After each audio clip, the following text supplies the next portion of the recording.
Hello, this is Nana Paula J. It's been a long time since I've been doing video.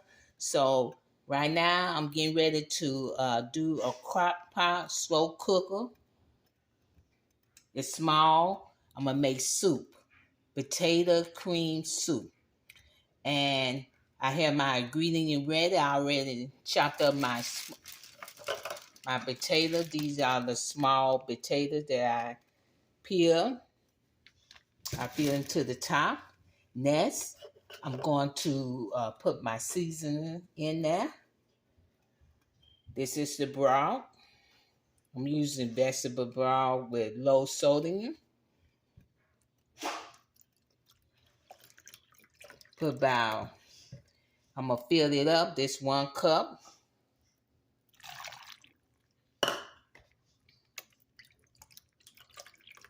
I'm watching out for the salt. This is 2 cups.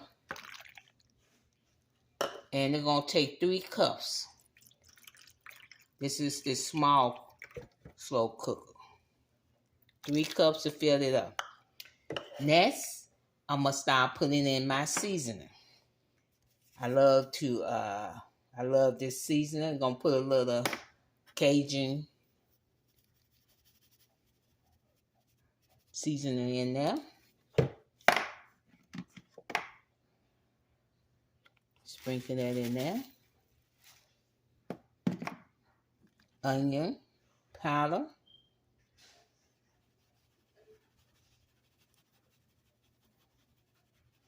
Sprinkle in there. And I have my thyme. Sprinkle it in there.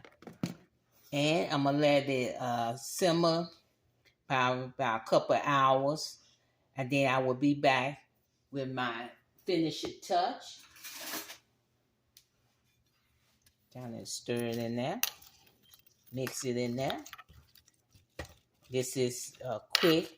Well, I'm not going to say quick because it got this cook until the potatoes get soft. So I say about two hours.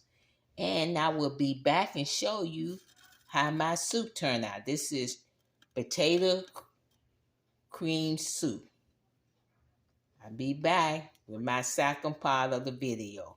Very easy in preparing it, but it takes like 2 to 3 hours for the potatoes to get soft. Because it's in a small cooker, it shouldn't take no more than 2 hours. And I will be back with the second part of my video. Make sure you subscribe, click like, and share. Nana Paula J. Cooking cream potato soup.